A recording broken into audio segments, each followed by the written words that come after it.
Bienvenido en esta nueva entrega del programa Así Vamos. Hoy tenemos una entrevista interesante con Manolo Pichardo de la Dirección Central de la Fuerza del Pueblo, con unos temas importantes que están en el debate ahora, que es el caso que tenemos ahí en el Golfo Pérsico, la guerra que se habla de Estados Unidos e Israel contra Irán, pero que involucra a otros países del área. Ese es un tema que debemos darle mucho seguimiento y con Manolo Pichardo hoy vamos a votar esa jornada interesante y después vamos a temas locales, Víctor, que en este programa de hoy yo creo que es oportuno la presencia de Manolo Pichardo aquí porque Manolo estuvo en una ocasión en el programa y hablamos de ese tema, de los riesgos que era esa confrontación con Irán, lo que podía traer. Y hoy ya la tenemos, la realidad, la confrontación. Así que, Manolo, te damos la bienvenida a esta entrevista. Muchas gracias por la invitación. A la orden aquí. Bueno, yo creo que se cae de la mata, ¿verdad, Víctor? Pero de una vez. Esta situación, que la gran pregunta que se hace todo el mundo es quién es en esta guerra que hay ahora, cuál fue las motivaciones, qué hay detrás, en el punto de vista político, geopolítico, económico. ¿Cómo tú analizarías este conflicto que tenemos ahora en todo esto, lo que llaman ahí el Golfo Pérsico, toda esta área importante desde el punto de vista que se habla del petróleo, se habla del gas natural, se habla de la economía? ¿Cómo tú analizas esto? ¿Cómo llegamos ahí? ¿Cómo llegamos a ese momento? Mira, hay varias lecturas del conflicto en Medio Oriente, la guerra que se está librando ahora en Irán. Pero yo lo veo en el marco de la reconfiguración geopolítica que hay a nivel mundial. Fuerzas que están emergiendo, expresadas en los BRICS, liderados por China, y fuerzas occidentales que están en decadencia, liderados por los Estados Unidos. Y yo creo que el componente fundamental, según alguna mirada del conflicto, es el dólar, como fuerza hegemónica, como soporte más bien de la economía estadounidense. Ustedes saben que tras la Segunda Guerra Mundial surge Estados Unidos como primera potencia, claro, desplazando a Inglaterra e imponen el dólar como moneda de intercambio y de reservas en el mundo. En ese momento se fijó el precio de la onza de oro en $35, ¿verdad? Bueno, en ese momento entonces el dólar tenía un respaldo, que era el oro. Bueno, y todo el mundo confió en eso. Confiaba en la reserva que tenían en sus bancos, en sus bóvedas, Estados Unidos, para respaldar la cantidad de dinero que se emitía. Eso ocurrió así durante un tiempo, hasta la guerra de Vietnam, cuando los Estados Unidos, para financiar, empezó a emitir dinero inorgánico, o sea, dinero sin respaldo en oro. Bueno, muchos países se dieron cuenta, entre ellos Francia, que el dinero que estaban recibiendo no tenía respaldo en oro. Entonces salieron a buscar su oro en masa, muchos países. Y ahí empezó una crisis. Por esa razón, el presidente Nixon decidió romper con el oro, con esa moneda con respaldo en oro, y se genera el oro, diríamos, el dinero fiduciario, ¿no? Okay. Pero si tú tienes un dinero fiduciario, nadie está obligado a usarlo. ¿Qué hizo para obligar a la gente a que lo usara como moneda de intercambio de reserva? Obligó a Arabia Saudita, el mayor productor de petróleo de entonces, a que todas sus transacciones debían ser en dólares. Ahí nace el petrodólar. El petrodólar es famoso, ¿verdad? Sí. Bueno, ¿qué ocurre? Esa crisis terminó, la crisis del dólar, a partir de esa decisión. Pero empezamos a vivir una crisis del dólar recientemente. Perfecto. A partir de la pandemia, Estados Unidos vuelve a emitir mucho dinero para conjurar la situación de crisis que provocó la pandemia. El mundo se llenó de dinero, un proceso inflacionario, por lo tanto, inundó a todas las economías del globo. Y en paralelo se fueron dando episodios como la guerra en Ucrania. La guerra en Ucrania, para mí, ha jugado un punto fundamental en el tema de la desconfianza del dólar. Cuando Occidente, me refiero a Estados Unidos y Europa, deciden congelar $300 mil millones a Rusia, mucha gente dijo, bueno... Que estaban en banco... En banco estadounidense, en el sistema SWIFT. Sí. Entonces, mucha gente, incluso aliados, dijo, bueno, pero si empezamos a politizar el sistema financiero internacional, mañana, si yo tengo una diferencia... Me lo van a hacer a mí también. Con cualquiera de ellos, prendió la jalera. me van a quitar. Entonces, la gente empezó a refugiarse en oro, empezó a refugiarse en otras monedas que no son tan tan populares, ¿verdad? Pero sanas, sí. Monedas de economía sana, como el franco suizo. Sí, sí. Y el dólar empezó a perder fuerza, a perder poder. Y hasta ahora el dólar se ha ido devaluando. De hecho, yo he dicho recientemente, algunos economistas me refutarán, que la caída del peso dominicano respecto al dólar sea debido a que el dólar se está debilitando. Es correcto. Porque si el dólar no se debilita como se ha debilitado hasta ahora, nosotros tuviéramos un peso a 70 por 1. Exactamente. Entonces, que el beneficio de ese cambio ha sido por un problema geopolítico. Exacto. O sea, más que interno, económico, de manejo sano. Más que interno. Entonces, ocurre que ahora hay esa desconfianza frente al dólar. Y se han creado alternativas al sistema SWIFT. Sí. Por la desconfianza. Todo eso que tú lo estás describiendo es antes de la guerra que se ha Antes iniciado. de la guerra. Es el panorama anterior. Pues voy a la guerra. Exacto. ¿Por qué la guerra? Entonces, ¿qué ocurre? China responde al sistema SWIFT creando el sistema SIPS. Uno paralelo. Sí, paralelo al sistema SWIFT, que es una red de bancos que hacen transacciones internacionales. O sea, los bancos dan órdenes, transfiéremele $5 a este, transfiéreme 10 al otro. No sé si o recíbeme esto. De órdenes, ¿verdad?, que dan los bancos. Bien, pero ¿qué ocurre? Ante la desconfianza y todo, bueno, entra el pánico. Y China y otros países empiezan inmediatamente a negociar en sus propias monedas. ¿De acuerdo? Sí. El yuan. Sí. Venezuela, ese es un punto importante, empieza a intercambiar con otras monedas que no es el dólar, vendiendo petróleo y todas sus negociaciones en otras monedas, ¿no? Como el yuan, por ejemplo. Sí. Pero Irán, que es uno de los, creo que es el tercer productor de petróleo del Golfo, también empieza a negociar con China, que es uno de los principales compradores de petróleo a Irán. Yo creo que el 50% del petróleo que necesita China se lo compra a Irán. Todos esos intercambios son en las monedas propias, son con el dominio del yuan, ¿verdad? Del yuan chino. Es un mercado al margen del dólar que está funcionando. Claro, al margen del dólar. Claro. Pero hice mención del sistema SIPS. Sí, claro. Del SIPS, el alternativo. Fíjense la ventaja del sistema SIPS. Cuando tú haces una solicitud de transferencia en el sistema SWIFT, dura 2 o 3 días, ¿verdad? Y ellos cobran, me parece, que un 4% por esa transacción. Sí. El sistema SIPS. Los chinos. El sistema SIPS. La orden de transferencia dura 3 segundos. Sí. En línea. 3 segundos. Sí, sí. Y la penalidad es 0.12% de la transacción. Sí. ¿Te das cuenta? O sea, no solo más eficiente, sino más barato. No, y además es 99.9 más seguro y menos vulnerable que el sistema SWIFT. Ahí es que está. ¿De acuerdo? Entonces, fíjate tú cuál es el panorama que se está viviendo. Ante eso, bien. Es una guerra económica. Claro. Okay. Ante eso, ¿qué ocurre? Bueno, la estrategia, según una mirada del conflicto, es, en primer lugar, Venezuela. En principio, un cambio de gobierno. No se pudo por razones que todavía hoy no conocemos. Y no sabemos por qué. Hay puntos muy oscuros en todo lo que ocurrió ahí. Secuestran al presidente Maduro, se da una situación, se queda Delcy, que es la vicepresidenta. Hay situaciones todavía que uno no puede entender. Sigue el chavismo dominando. Bien, no lo entendemos. Pero ¿por qué ocurre?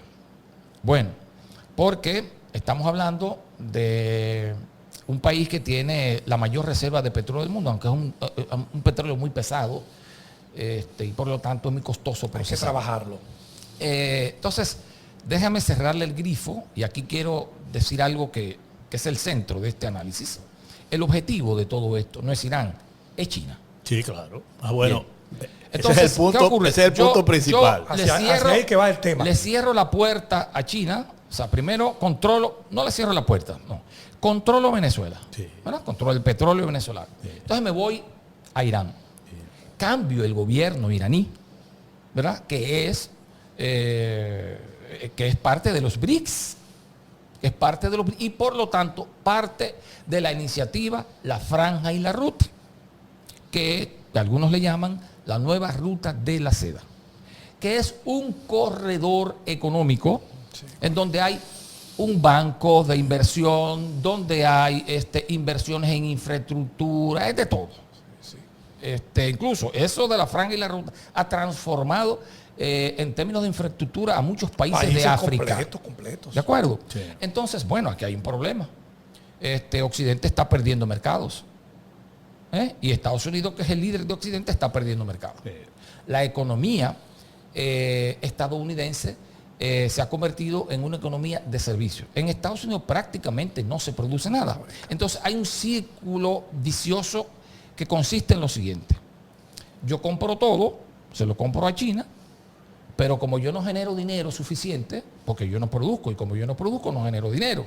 Yo imprimo dinero para mantener a flote mi economía y vendo servicios tecnológicos. Esa es básicamente la economía estadounidense. Pero oigan cuál es el círculo vicioso. Yo le cojo prestado a China, ¿verdad? Sí. Era el mayor tenedor de bonos del Tesoro de los Estados Unidos, hasta que ellos están saliendo de ese dinero por la desconfianza. Ahora lo es Japón. Yo le cojo dinero prestado a China para yo comprarle a China. ¿Ustedes se dan cuenta? Sí. O sea, ¿cuál es la trampa? Bueno, todo esto hay que romperlo. Entonces, la forma de romperlo es esta, según algunos análisis que se hacen. Llego a Irán, rompo con este sistema comercial, de comercio que hay entre los BRICS, de comercializar en sus propias monedas, y restablezco el sistema de petrodólar. ¿De acuerdo? Entonces, ¿qué ocurre? Esa movida, ¿eh? ¿Qué ocurre? Pero qué precio. Porque oigan qué es lo que pasa, que hay un riesgo muy grande aquí. Si finalmente los BRICS decidieran de manera definitiva, con movidas como las que se están haciendo para salir del dólar, de los bonos del tesoro y todo ello, hacerlo de repente, obviamente que eso tiene un impacto en la economía global, pero el impacto en Estados Unidos será demoledor. Si lo hacen de golpe, claro. Porque ¿cómo perdió su hegemonía y cómo cayó el imperio británico? Fue precisamente por eso. Porque Estados Unidos amenazó a Inglaterra en un momento con una llamadita. Le dice, si tú, me parece que fue con, ¿cómo se llama? Lo olvido. Pero bueno, el episodio es el siguiente. Lo importante del episodio Sí. es que Estados Unidos amenazó a Inglaterra con que si no accedía a un tema en África, me parece que en Egipto, no lo recuerdo bien ahora, mi memoria me está fallando, ellos iban a salir de todo el dinero, de toda la libra esterlina que tuvieran. Hasta ahí llegó el imperio británico. Claro. No fue una guerra, porque los imperios no caen básicamente por guerra, caen por situaciones de esta naturaleza que por lo general empiezan a gestarse internamente. Porque siempre he dicho, el problema estadounidense inició cuando el presidente Ronald Reagan decidió cambiar la matriz productiva estadounidense, deslocalizar la industria, ¿verdad? Para que las fábricas y todo se mudaran de país con la idea de maximizar las ganancias. Eso fue un terrible error de cálculo que fortaleció, industrializó con capital estadounidense a otros países como China y otros países también de Asia, incluso hasta el propio México, en detrimento de la economía estadounidense, que no es una economía que se basa en la producción de bienes reales, sino un sistema especulativo, financiero y de venta de tecnología. Sí. Y que debo decir, para terminar y concluir, de venta de tecnología, porque en su momento Estados Unidos era líder en temas tecnológicos, pero a decir, y esto lo menciono porque esto le da mucho peso a esa tesis, a decir del CEO de Nvidia, China lidera en todos los indicadores tecnológicos a Estados Unidos ya. Sí, claro que sí. Mira una cosa, Manolo. En ese resumen que tú has hecho, ese enfoque, entonces estamos hablando de que lo que está pasando ahora en el Golfo Pérsico con esta guerra contra Irán, en el fondo la guerra es contra China. Sí, claro. ¿Es Sí, verdad? claro, porque Irán no es una amenaza ¿Verdad? para Irán no es una amenaza para Estados Unidos. Ni siquiera que alguna gente habla de Rusia. Sí. Rusia es una potencia mediana y Rusia está al nivel de la discusión de China y Estados Unidos no por su economía, que es una economía parecida a la de México. Es por que es la primera potencia nuclear del mundo. Ahora sí. Claro, esa es la parte. Ese es el punto. Sí. Entonces, Ahora, ¿cómo? escúchame, Víctor, porque esto es importante para quien nos está oyendo y viéndonos en este programa. Fíjate cómo nosotros estamos cayendo bien claro que este no es un problema de Estados Unidos e Israel contra Irán, sino aquí estamos viendo una confrontación de las grandes potencias. Es un tema geopolítico. Exactamente. Porque que el origen de todo esto, a mi juicio y a juicio de algunos analistas, el origen de todo esto es la lucha por la hegemonía. Exactamente. Es simple y ha ocurrido siempre así, históricamente. Siempre lo he dicho y lo repito, para que la gente fije el concepto. Sí. Es que cuando una potencia va en decadencia, recurre a la violencia para preservarlo. Pero como dice Paul Kennedy, siempre lo cito, en el libro Auge y Caída de las Grandes Naciones, para preservar la hegemonía hay agresiones de carácter militar. Pero el problema es que las agresiones de carácter militar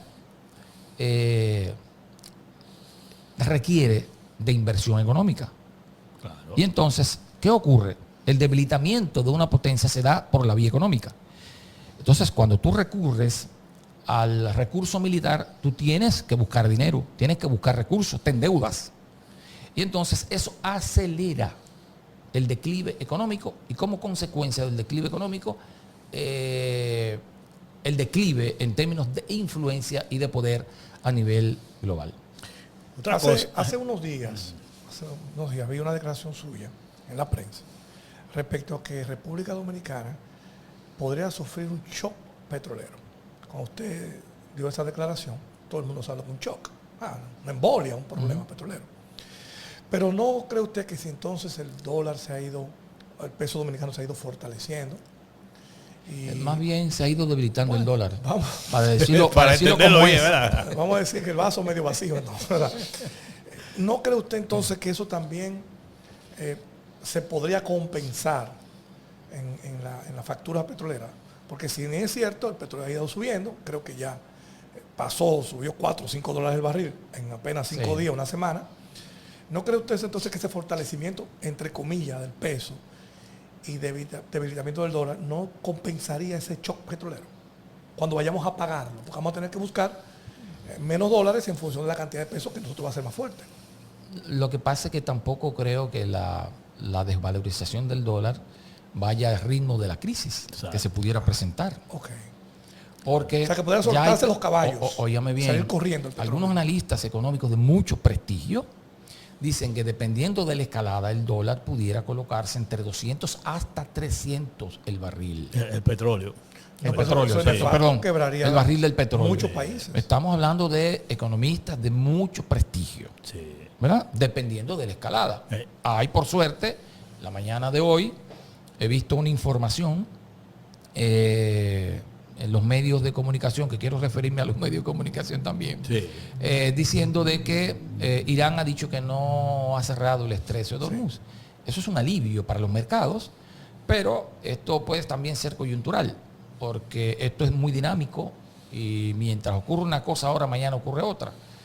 Por ejemplo, en principio Alemania, Francia e Inglaterra hablaron de entrar en la guerra, ¿verdad? Amenazaron con entrar en la guerra. Claro. Pero ahora veo como que hay una especie de recule, o sea, están reculando. Ahora veo a Merz, el canciller alemán, como echando para atrás y dando declaraciones diferentes. Así ocurrió también con el canciller canadiense, que en principio apoyó la intervención o el ataque de Estados Unidos e Israel a Irán, pero ya hoy está condenando los ataques. Entonces, esto es muy dinámico y los países tienen una postura hoy y otra mañana. Entonces, hay que seguir el curso de los acontecimientos en el día a día y ver hasta dónde esto escala. Y para uno tener un análisis, diríamos, cerca de lo que ocurre, uno tiene que tener cuidado con las fuentes. Porque sí, porque esto es una guerra de propaganda. Los medios de aquí parece que otra cosa que está ocurriendo y no lo que está ocurriendo. Yo me pongo a ver los periódicos de aquí y a mí me da mucha pena porque la gente lee y cree que todo lo que dice un medio es verdad. Y los medios a veces o mienten o no te dicen toda la verdad. Porque, por ejemplo, yo veo en los medios de aquí donde dice Estados Unidos bombardea a Irak, lluvia de misiles contra Irán, lluvia de misiles contra el Líbano. Pero ¿y la otra parte? Sí. O sea, la otra parte es lo más pesado. ¿Por qué? A ver, en la guerra se han derribado 3 aviones F-15 estadounidenses. Que lo negaban en principio. El Pentágono dice que fue fuego amigo. Pero es fuego amigo y entonces dice que solo murieron 6 personas. O sea, los Estados Unidos han muerto 6 personas en una guerra bestial. ¿Verdad? Han muerto 6. Con bombas que son de generación masiva. Pero esos 6 murieron por fuego de ellos mismos, por un error cruzado. No fue que los otros fueron capaces de matarle los soldados de ellos. Entonces, todo esto como una manipulación, una mentira. Vi militares, aviadores militares, análisis de aviadores militares estadounidenses, europeos, que dijeron que eso fue una payasada. Es imposible. Bueno, puede ser un error un avión. Pero 3 no es posible. No. Se habla de un cuarto F-15 también derribado. Pero además, tampoco se cuenta que todas las bases militares del Golfo Pérsico han sido atacadas. Y que prácticamente Estados Unidos ha quedado ciego en la región porque todos los radares, prácticamente todos, han sido atacados y destruidos. Sí. Incluso había un radar que quedaba, pero tú no vas a leer eso en ninguno de los medios de comunicación local, jamás. No lo dicen. Entonces, si tú no sabes eso, tú no puedes hacer un análisis confiable. ¿Tú me entiendes? Porque eso está sesgado. Sí. Por eso hay que buscar medios alternativos. Porque en la guerra hay mucho de propaganda, de un lado y del otro. Eso es verdad, porque está bien, tú lees Hispan TV, que es una agencia iraní. Pero tú lees Hispan TV, pero Hispan TV pudiera tener su propaganda. También, claro. O sea, como lo tiene CNN, que para mí, y lo digo con toda responsabilidad, no es un medio informativo, es un medio propagandístico. Total. Entonces, hay otros que no lo son tanto. De la guerra psicológica. Pero no me refiero en este contexto de guerra. No en este contexto. General. Sí, o sea, eso es un medio de propaganda. CNN. Entonces, cuando tú ves CNN, uno te tiene que ver. Sí. Tú tienes que tomar con pinza que es verdad, que es mentira. Tú tienes que entonces verificar con otra fuente las cosas, porque tú no sabes si es verdad o es mentira, si es propaganda. Sí. Entonces, estamos en un mundo donde la verdad depende ¿tú entiendes? De quien la diga. Sí. Y uno tiene que tomar con cautela las informaciones que se están produciendo de un bando y de otro. Sí. Han muerto muchos iraníes, de hecho, y los medios de información de nuestra región no lo dicen. Israel bombardeó una escuela donde murieron 168 niñas. Sí. Wow. Pero ningún medio lo dice.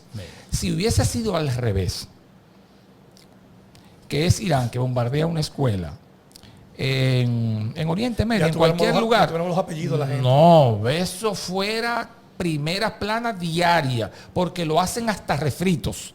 Lo dicen hoy, lo vuelven y lo dicen mañana y lo repiten y le inventan una historia y la para mantenerla en el debate público semanas. Entonces, pero aquello no se sabe nada, nadie lo sabe.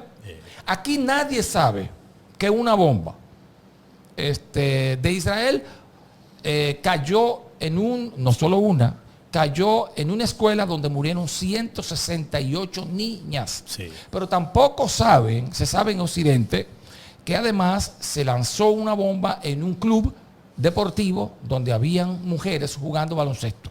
No lo sabemos. Solo sabemos de las bombas que están cayendo en Irán y solo sabemos del asesinato de Ali Khamenei, del Ayatollah, y de sus familiares, pero tampoco sabemos en las circunstancias en que murió, nos enteramos por otra vía.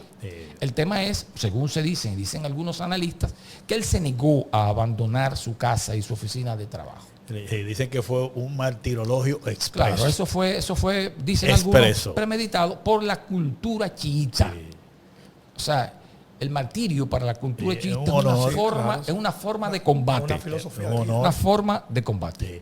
Bueno, Manolo, vamos a hacer la pausa ahora, pero a mí me gustaría que cuando retornemos, a ver qué tú opinas de el comunicado que emitió la Cancillería con relación a eso, que yo vi un titular que me llamó la atención, que la Cancillería Dominicana condenó a Irán por los bombardeos. Yo me sorprendí cuando yo vi esas declaraciones. Yo digo, pero ven acá. O sea, que Irán fue que bombardeó a Israel y Estados Unidos. Me sorprendí. Yo quiero ver cómo tú valoras eso. Y vamos a entrar entonces en el impacto de esta situación en la República Dominicana. Después de la pausa. Pausamos. Continuamos con esta interesante entrevista en Así Vamos, su programa, el programa de este momento, vamos a decir, dando en el clavo con este análisis de la situación que se está dando en torno a Irán, Estados Unidos, Israel y todo el entorno ahí del Golfo.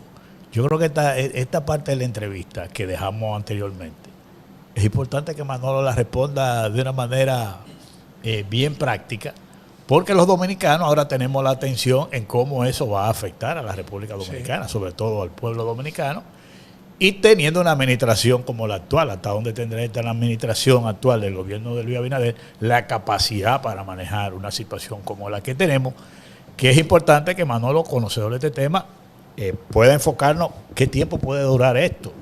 ¿Estará el gobierno en capacidad de administrar esta situación? O sea, ¿cómo va a impactar en la República Dominicana? Porque al final de cuentas, el ciudadano que nos está viendo lo que dirá es, ¿y qué va a pasar con nosotros? ¿Y qué debemos hacer? Esa es la gran pregunta que nos hacemos todos los dominicanos. Mira, nadie sabe qué tiempo durará el conflicto. Estados Unidos en principio pensaba que era una operación rápida. Sí. Lo de Venezuela fue un ensayo, pero Venezuela no es Irán, o Irán no es Venezuela. Pensaban que era la misma fórmula. Sí, y entonces ellos hablaron en principio de 4 semanas. 4 semanas. 4 semanas. Pero hay un problema, y es que ya algunos funcionarios estadounidenses están proyectando el conflicto a septiembre. ¡Wow! A septiembre. Pero, como usted dice, dijeron 4 semanas al inicio. Sí, 4 semanas, pero 4 semanas es un mes. Sí. Y para septiembre, ¿cuánto faltan? 5 meses. Entonces, nadie sabe cómo va a terminar, porque hay un problema también que se está dando de desgaste.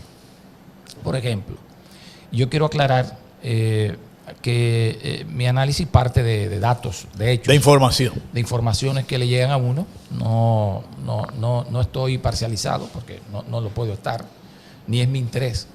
Pero datos, por ejemplo, que se dan.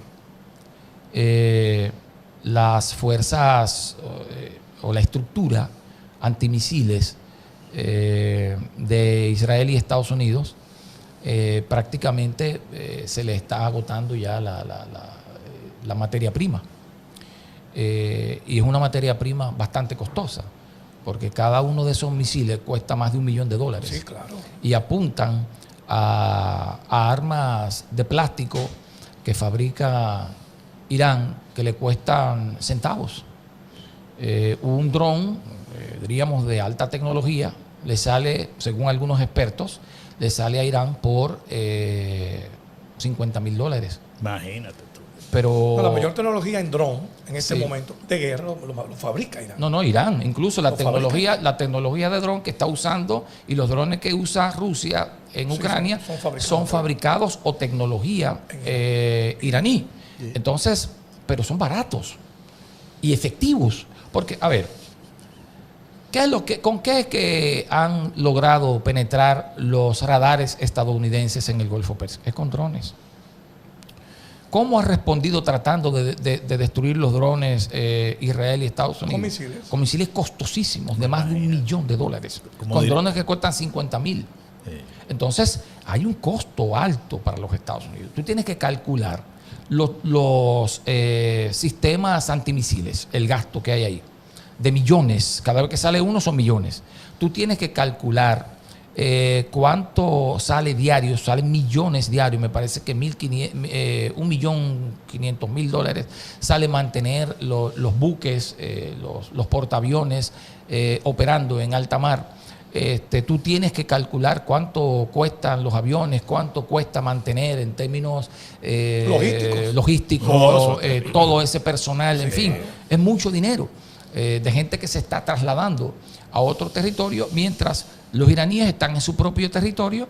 Y otra cosa, han estado desarrollando una tecnología por más de 20 años. Y que se han preparado para esto. Por más de 20 años. Entonces, ¿cómo impactará eso en la República Dominicana? Dependiendo de la escalada. Por eso hablaba de que eso se pueda prolongar hasta septiembre o más. Eso sería. Si se prolonga hasta septiembre, hay un gran riesgo de escalada, un gran riesgo de que haya una escasez de commodities, no solo de petróleo, porque la cadena de suministro no solo afectará petróleo y gas natural, porque ocurre lo siguiente: por el Golfo Pérsico y sobre todo por el Estrecho de Hormuz no solo pasa petróleo. No, jamás. Esa gente que vive ahí cambia petróleo por comida. Petróleo por comida. Por ahí transita petróleo y transita la comida que necesitan todos esos países que no la producen. Esos países no producen ni el 10% de la comida que consumen. Oíganse lo peligroso que es eso. Pero además hay otro riesgo mayor que yo no he visto que nadie lo toca. Esos países no tienen agua potable. Esos países tienen máquinas de desalinización. Sí, eso mismo se ha planteado. Si Irán decidiese atacar con sus drones baratos esas plantas de desalinización, generaría una situación imagínate, una crisis humanitaria. Yo creo que eso invivible en el Golfo Pérsico. Entonces, todo esto está en riesgo. Pero además, y esto lo oía yo de un analista esta mañana, el tema de Irán bombardear los portaaviones. Está en una encrucijada Irán. Si bombardea o no bombardea, porque tiene la capacidad de hacerlo con sus misiles hipersónicos. Ya lo demostró. Está en capacidad de hacerlo. Ya lo demostró con incluso de destruirlos, dicen algunos analistas. Ahora, ¿cuál es el problema? Desde la Segunda Guerra Mundial yo creo que no se hunde un portaaviones estadounidense.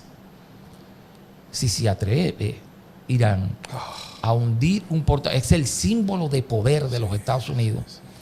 El riesgo puede ser muy grande para Irán, porque pudiera Estados Unidos desatar los demonios. La soberbia de... Cuando hablo de desatar los demonios, ustedes saben de qué estamos hablando. Una bomba nuclear. Estamos hablando de bomba nuclear. ¿Y tú crees que podemos? Entonces, ¿y tú crees que vamos algunos a llegar? analistas rusos, incluso chinos, dicen que los estrategas iraníes tienen eso. O sea, ¿lo hacemos? No lo hacemos. Algunos analistas dicen que solo lo harían en caso de que ya esté, de que sea irremisible la pérdida del conflicto. Si están perdiendo, bueno, optarían por eso como una forma de venganza y suicidio. Porque por lo pronto, en donde hay una guerra, algunos dicen que pareja, otros dicen que a pesar del poderío estadounidense la está ganando Irán, porque por los daños causados. O sea, prácticamente todas las bases militares estadounidenses están destruidas. Prácticamente todos los radares que estaban instalados en toda la región están destruidos. Entonces algunos dicen por ese lado que está ganando la guerra Irán. Pero por otro lado, algunos analistas dicen que no es así, que la destrucción que hay en Irán y sobre todo que mataron 60 dirigentes, líderes importantes de Irán, que es una pérdida sensible. Mataron al líder de la Revolución Islámica con todos sus asesores y su staff. Y entonces por ese lado dicen, bueno, por un lado, algunos dicen que Estados Unidos está ganando la guerra porque no descabezó, porque hay un esquema de sucesión que ha ido funcionando muy ágil en Irán. No se ha detenido ni un minuto. Exacto, no, ni un segundo. Entonces, bueno, hay esas dos posiciones. Lo que sí hay, de hecho, es que la guerra está y parece que está escalando y parece que va se va a extender por mucho tiempo y eso pudiera poner en riesgo la economía global y en concreto la economía de la República Dominicana, porque nosotros somos importadores de petróleo. Y el petróleo, como he dicho, no solo sirve para el transporte, no solo sirve para generar electricidad, sino para mover todo el aparato productivo de la República Dominicana. Y si se encarece el aparato productivo, la generación de energía, el aparato productivo, eso se va a expresar en toda la economía, eso va a afectar el bolsillo de los dominicanos e incluso puede llevar a la quiebra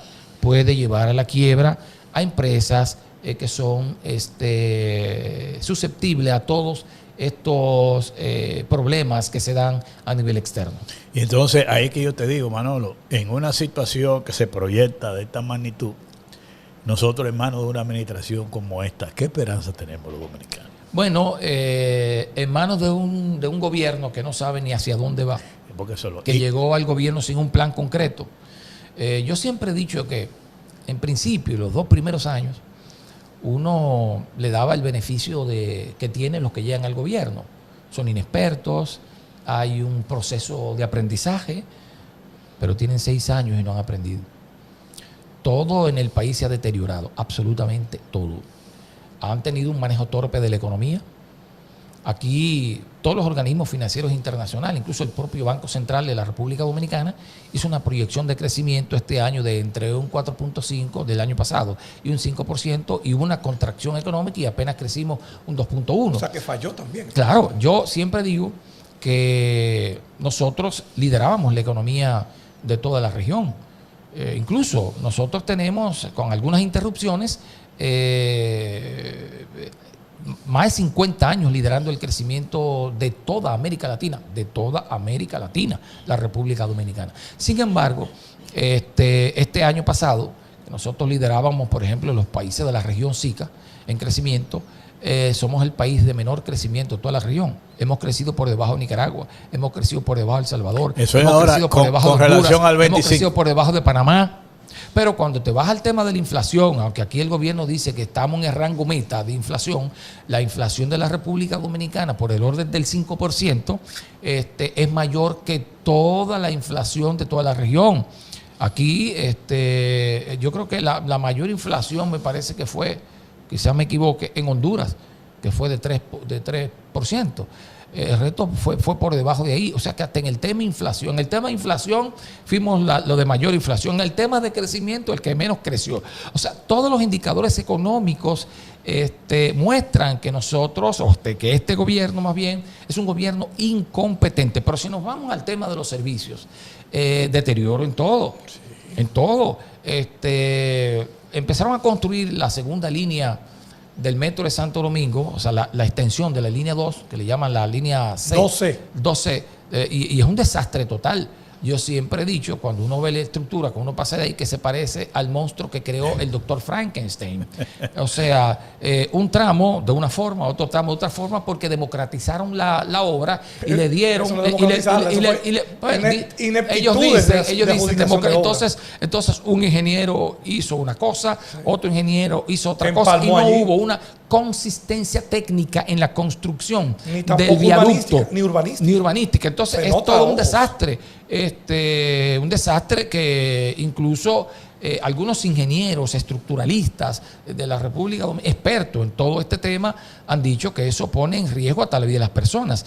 Y dicen, bueno, eso no va a pasar de una vez, porque los vicios que hay, lo que van a hacer es que van a deteriorar la infraestructura de a poco, las vibraciones, todo lo que va a pasar, en el tiempo puede poner en riesgo la vida de personas. Entonces, eso pasa con eso, pero pasa con todos los servicios, el sistema energético. Aquí en la República Dominicana habían sectores donde la luz no se iba 24 horas, años que la luz no se iba. En mi sector yo tenía años que no veía un apagón. Sí, ahora el problema es que los apagones son normales, si las plantas no resisten, y a veces hay que apagar la planta, y si tú vives en un piso que pasa del 4, ya tú sabes el infierno que es eso, ¿no? Cuando tú llegas al supermercado. porque la planta no da abasto, la planta se paró. Entonces, se dispara el consumo. No, claro, entonces tú pagas factura más cara, pero además tienes que pagar el gasoil de la planta. ¿Verdad? Pero así es con el pasaporte. El pasaporte, un desastre. Gente que perdió, sus dominicanos que vienen anualmente a la República Dominicana. Aprovechaban sus vacaciones. No pudieron muchos venir porque cuando fueron a renovar su pasaporte le dieron una cita de 6 meses. Pero ahora con la licencia, este señor del Intran llama al público a que vayan a buscar su licencia. Eso está resuelto. Pero resulta que no está resuelto y que las filas son de kilómetros. Entonces, es todo un desastre. Entonces, nosotros hemos involucionado como nación. Un país que era ejemplo de todo, la República Dominicana. Pero ahora llega el presidente, y me excusan que me extienda, pero tengo que mencionarlo. Es la rendición de cuentas, como le llama el pueblo, es la rendición de cuentos. El señor, además de hablar de que ya dijimos el crecimiento económico, también se pone a hablar de que aquí va a haber una estación espacial comercial. Pero no hay luz en la República Dominicana. Y todo el mundo recuerda que en el 2004, en un evento en Estados Unidos, el presidente de la República, el amigo Luis Abinader, anunció que la República Dominicana le vendería energía a Puerto Rico. Sí. Entonces, es como viviendo de la ilusión.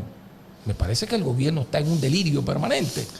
Sí, está delirando. Entonces, vende humo al pueblo dominicano, mientras el pueblo dominicano sufre de su incompetencia diariamente.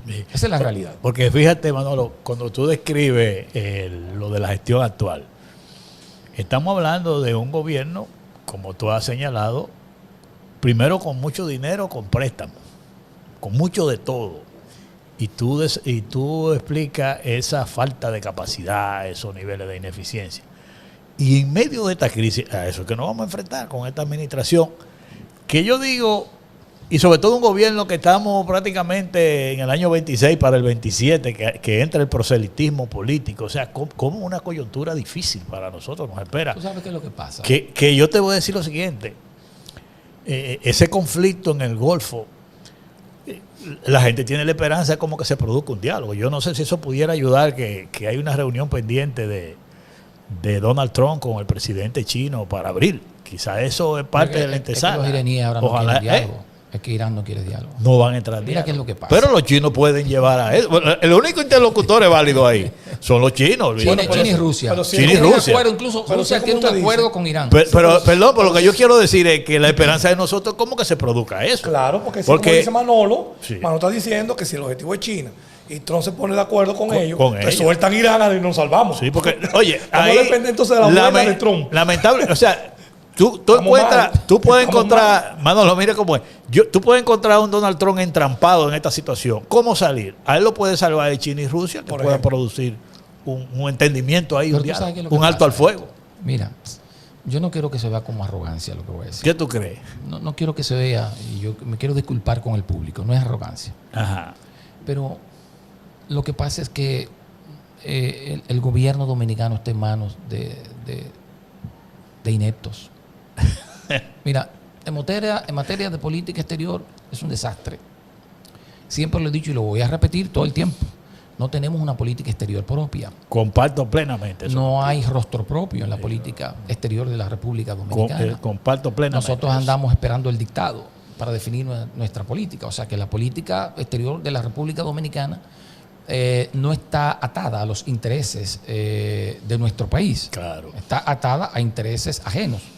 Entonces, pero en todas las áreas, en el ámbito del manejo de la economía, un desastre, como ya lo hemos visto, un desempeño desastroso, contracción económica, ¿verdad? Inflación, descontrol de los precios, ¿no? Y a pesar de que se habla de la inflación de un 5%, pero la inflación subyacente, según los economistas, está por encima de eso, quizás sobre los 2 dígitos. Entonces, la incompetencia se expresa en todo el gobierno, en obras públicas. Fíjate tú, nosotros esta es la administración que en 70 años ha invertido menos en obras públicas, en infraestructura. En más de 70 años. 6 años haciéndolo. Pero además es el país que más dinero ha cogido prestado. Oye bien. Ese es el problema. El gobierno que más dinero ha tomado prestado y el que menos ha invertido en obras públicas. Es el gran dilema. Pero además es el gobierno que más dinero ha manejado en la historia de la República Dominicana y el que menos ha invertido. ¿Dónde está tanto dinero? Es una fórmula mortal. ¿Pero dónde está? En el clientelismo, en la compra de elecciones. Ahí está, ¿verdad? Con programas sociales corruptos, porque todo el mundo sabe que esos programas sociales están corrompidos. Antes, esos programas sociales lo creó Leonel Fernández, eran programas de ayuda condicionada. Claro. Y todas las tarjetas que se emitían eran tarjetas con el nombre del destinatario. Personalizadas. Pero los beneficiarios de esa tarjeta no lo elegía el gobierno, ni lo elegía el PLD en su momento, ni nadie, ¿no?, del gobierno. Lo elegía la comunidad, donde participaban las iglesias, las juntas de vecinos, para decidir quiénes eran los que necesitaban. O sea, doña María sí, quiénes eran los más vulnerables. No. Exacto. Pero cuando esa lista se mandaba a los organismos que manejaban las políticas públicas, entonces partiendo de ahí se seleccionaban las personas más vulnerables. Ahora eso es al portador. Pero además hay una contradicción, porque estas ayudas sociales se dan a los más vulnerables, y como digo, es una ayuda condicionada, pero también hasta que la gente pueda superar su condición de vulnerabilidad. Bueno, entonces tú me dices que has combatido la pobreza, que la pobreza ha disminuido, pero la tarjeta se ha incrementado. No tiene sentido. Exacto. Porque se supone que en la medida en que la pobreza disminuya, también las tarjetas deben disminuir. Pero lo que pasa es que la tarjeta es usada con fines clientelistas y con fines de propaganda electoral. Por eso tú ves en un supermercado una persona pagando con 200 tarjetas. Están en los videos por todas partes. Una sola gente comprando en un supermercado, gente de clase media que no lo necesita. Además, con gente con poder adquisitivo, gente comprando en el supermercado nacional con 200 tarjetas. Entonces, tú te das cuenta que eso está corrompido y que eso se ha degradado. Además de eso, de todo el tema del manejo de la economía, de todo el tema de la degradación de los servicios, está el tema también de la corrupción en el narcotráfico. SENASA, por ejemplo. Es el escándalo de corrupción más grande en toda la historia de la República Dominicana, porque no solo se trata de robo, no solo se trata de que se tomaron el dinero público, es que para tomarse el dinero público pusieron en riesgo la vida de mucha gente que murió y todavía no podemos cuantificar cuántos murieron como consecuencia de ese mega acto de corrupción. Pero además está el tema de la droga. Es que por todas partes que aparece un narcotraficante en ese partido, en el gobierno, en la dirección del partido. Es una cosa terrible. Entonces, por eso tú ves cierta sumisión. Cierta sumisión a poderes extranjeros. Una administración, por ejemplo la de Trump, que ha decidido enfrentar el tema de la droga, el tema del narcotráfico, ¿verdad? Y que aquí hay muchísimos actores dentro del partido, señalados en el partido y en el propio gobierno, ¿verdad? Con posiciones de dirección, con posiciones en el Congreso de la República Dominicana. Entonces tienen que hacer todo lo que le digan, porque si no lo hacen, todo el mundo sabe que puede ocurrir. Tú estás señalando entonces que, como tú hablas de la política exterior, que no tenemos una política exterior que responda a los intereses, vamos a decir, del país, por las limitaciones que tiene el gobierno, por estos escándalos que tienen que ver con el narcotráfico, básicamente, ante el gobierno de los Estados Unidos. Y en medio de esta situación que tenemos nosotros, yo recuerdo que los momentos que hemos vivido crisis que han impactado en el petróleo, nuestra ayuda ha sido Venezuela con el famoso acuerdo de Petrocaribe. Y las relaciones de este gobierno con Venezuela son un desastre a raíz del conflicto que pasó. Mira qué pasa. Fíjate en el momento que nos encontramos. Mira qué pasa, Héctor. República Dominicana siempre fue un país, y sobre todo en el gobierno de Leonel Fernández, un país referente en términos de solución de conflictos, de relaciones internacionales. En la región y las relaciones internacionales. Ni hablar. Muy fuertes. Ni hablar. Muy fuertes. Realmente ahí fue que se internacionalizó sobre todo porque la proyección dominicana. Leonel Fernández, cuando asume el poder, saca al país del aislamiento que tenía. Y él era prácticamente el que dirigía la política exterior de la República Dominicana, como gran conocedor de toda la política exterior. Y bueno, metió al país en todos los organismos internacionales, le dio mucha visibilidad. Pagamos en todos los organismos donde no pagábamos nunca, estábamos atrasados. Y nos hicimos muy activos. Luego, con Danilo Medina hubo un acierto, que fue la designación de Miguel, porque la anterior designación también fue desastrosa. tengo quejas hasta de algunos presidentes amigos de la región que me dijeron, ¿y qué invento es ese canciller que ha puesto Danilo Medina ahí, que viene a darle órdenes a nuestros cancilleres? Claro, cuando nos tocó la presidencia pro tempore, por ejemplo, del SICA, tú sabes que ahí hay mecanismos de cómo se convocan las reuniones, claro. y el canciller de ese momento daba órdenes a los cancilleres y están muy molestos los cancilleres y los presidentes de la región. Bueno, es que no pero además también otra situación que se dio con la CELAC, cuando nos tocó también estar al frente de CELAC, que hubo también algunas imprudencias protocolares. Luego eso se corrigió, porque bueno, vino un canciller ya que era Miguel Vargas. Tenía mucho conocimiento de las relaciones internacionales, venía de la Internacional Socialista, claro. Tuvo mucha asesoría, parece, también de esos sectores, pero o sea que hemos tenido gobiernos en los últimos tiempos con una política exterior, digamos, acertada, pero ahora nos caímos. Sí. Y no tenemos política exterior. Eso es así. Entonces termino diciendo que la República Dominicana lo que le conviene es mantener la neutralidad que tuvimos. Buenas relaciones con Estados Unidos, nuestro principal socio comercial, necesariamente. Buenas relaciones con nuestros amigos latinoamericanos, porque América Latina es una y nosotros somos hermanos. Y entonces nosotros no podemos meternos en conflictos de terceros. Claro. Eso es un error de un país, meterse en conflictos de terceros. Los terceros que resuelvan sus problemas. Nosotros tenemos que tener relaciones buenas con cada uno de nuestros socios estratégicos, socios comerciales y hermanos de la región. Bueno, Manolo, hemos llegado al final del programa. Te agradecemos esta participación, el que tú hayas estado con nosotros en un momento tan importante para el país, para el mundo. Cátedra, con estos temas internacionales. Explicación. Bueno, Manolo, muchas gracias. Hemos llegado al final de nuestro programa. Así vamos, y esperamos contar con nuestros amigos televidentes para otra próxima entrega de su programa Así Vamos. Muchas gracias y bendiciones. Gracias a ti, Manolo. Gracias a ustedes.